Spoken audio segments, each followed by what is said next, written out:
Hi guys, my name's Al Clark and I am a specialist automotive film director and filmmaker.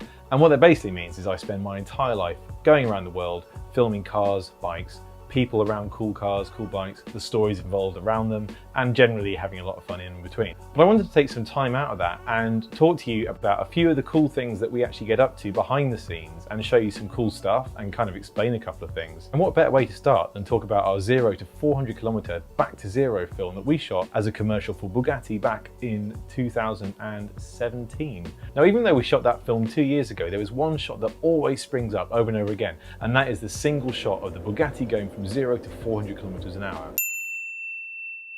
It wasn't a Supra.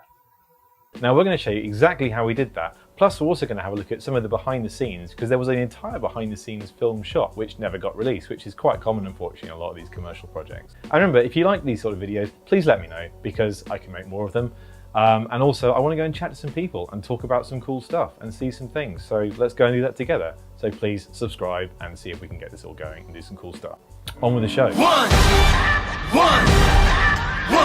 One shot, now the future is yours. Go! Now, if you've not seen the original film yet, don't worry, I've put a link in the description so you guys can check that out before you carry on with the video. But if you have seen it, along with the 39 million other people that have, plus I think about 100 million people watch the single shot on social media, let's dive straight in. Now, the original concept for the film actually came about on the Chiron launch in Lisbon, and I became obsessed with this idea of a single car-to-car shot doing something approaching the car's top speed. Now obviously that wasn't going to be possible on Lisbon's highways, but the concept was sold into the girls at Bugatti, who are awesome, and they came up with this idea themselves with this kind of world record 0 to 400 film.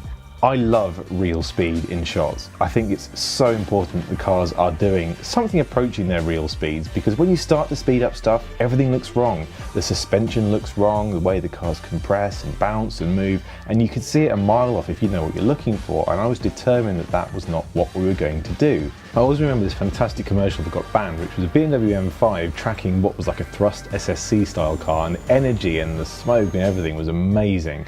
And at the end of the film, it's revealed that it's an E39 M5 rigged to film the car. But even that was still some camera trickery. We wanted to go a step further and do the real thing. So it was decided that we would film at Aire-la-Seine in Germany, which is Volkswagen and Bugatti's own private test track. And it is the most incredible place. It has this huge, long, straight, flat piece of road, which literally cuts through the earth. You know, you can see the curvature. It is unbelievable. And then it kidney shapes itself around, which means that we could do multiple runs, and it was safe to do because they've got animal sensors in the woods to see if there's deer about to run in front of your car while you're doing 267 miles an hour. So it is the most phenomenal place for doing this sort of thing. And then we had to get our crew together, and that was a mix of English and German crews. We had on the English side, we had Bryn White, who produces for me on tons of films. We had our VFX supervisor, Duncan Catterall, who was going to be there just to sort of gather some data and do some behind the scenes filming. We had Gino and Dean from Lunar Remote, who are handling the flight head. And then on the German side, I was so stoked when we managed to get Rene and Daniel from Format 67, who are like, you know, the OGs of filming cars. You know, these guys have been doing it since 5Ds could film. And I was really, really happy about that. And if you've not seen any of Format 67's work, you've got to go and check it out. Some of it's awesome, especially the NSX Nordschleife film, which is just a really cool piece of art, which they recently remastered. Okay, so we're going to watch the behind the scenes now. I've not watched the behind the scenes for a while. I've been very careful to like not watch it and just not refresh my memory too much. So hopefully this is going to be a bit of a reminder of what happened. But yeah, I'm just going to hit play and here we go. All right, so Bugatti had like a self-inflicted maintenance schedule of the car just to make sure that everything was safe with Juan Pablo driving like so often and so fast. In reality, we had absolutely no problems at all, but the idea was that we would change the tyres every few runs just so that there was no hint of any danger.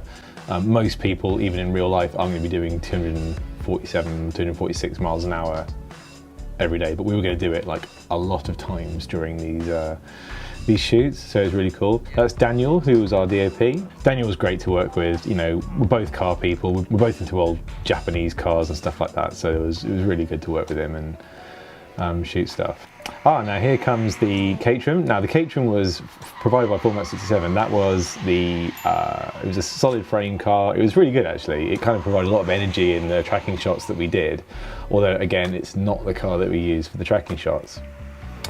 Oh yes, oh my goodness, it rained. It rained, yeah, it rained heavily. So we had to get like 3 Chirons out and every other car that we had on the set to go and dry the track, and it was actually quite dangerous because we were thinking like, I'm not sure we're even going to get this film if it carries on raining like this, but fortunately the rain held off. We're okay. We've got here some dolly shots going on with the car. That's the opening shot of the film. Bryn in the background. I forget the name of the driver, I feel really bad. Really cool guy, does some racing and stuff like that as well, and that was his car. Bryn and me having constant chats about the weather, trying to hold off the helicopter, constantly trying to hold the helicopter off, thinking like, let's wait. Moving on.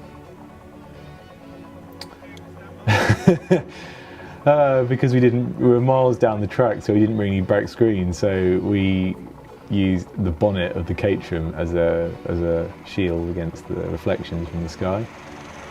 Oh, the helicopter was awesome.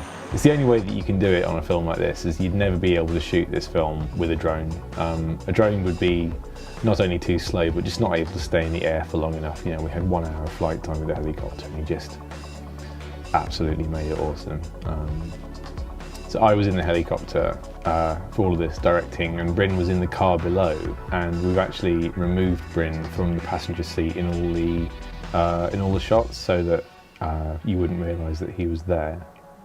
But he was communicating with Juan Pablo and just kind of keeping him company for an hour. Guys chucking another set of freshies on, set of Michelin Cup 2s. Oh look, there's all the sound being recorded. That's pretty cool.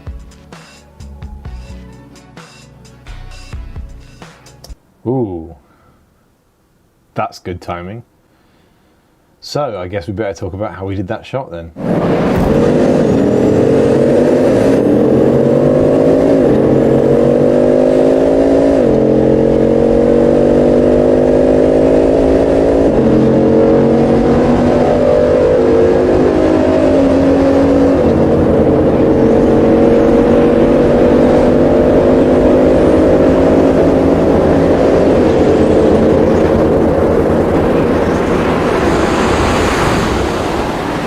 Okay, so here's how we did it. It was really simple. It wasn't another Supra, it wasn't a GTR, it wasn't a jet car, a jet bike, a camera on a cable, it wasn't a helicopter, it wasn't an aeroplane or anything like that. It was very simply another Chiron.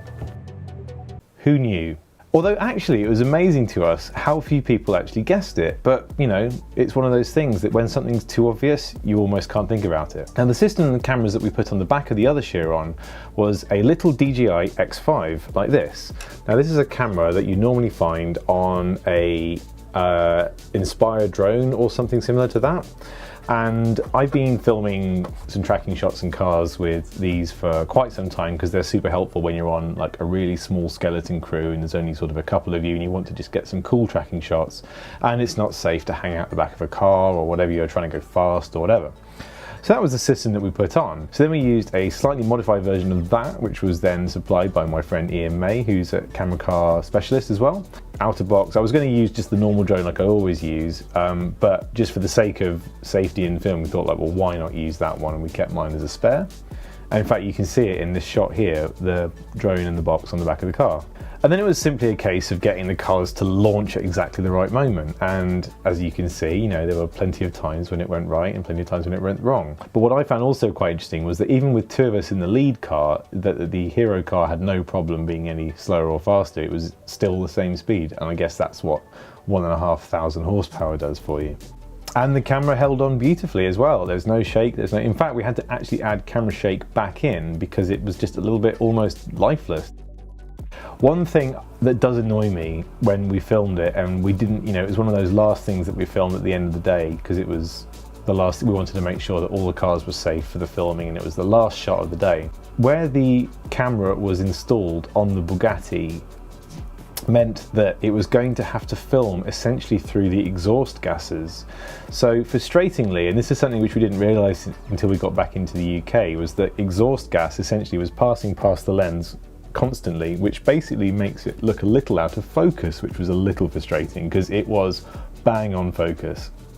One of those things that you don't realise until you get back, and unfortunately the ability to reshoot that is going to be 0%. So that was that, but it went in the film. It was sharp enough, but it could have been a little bit better, and we would have improved that had we spotted it, but we just didn't have the time. That is just one of those things of filmmaking. Well, that just about sums that up. It's been really awesome for me to go back over that footage and see it all again and talk through it with you. So I've really enjoyed it. I really hope you've enjoyed that too. Now I really want to continue this and then go and do more stuff, talk about more things, and perhaps talk about more car filmmaking with people, or even just the car world in general.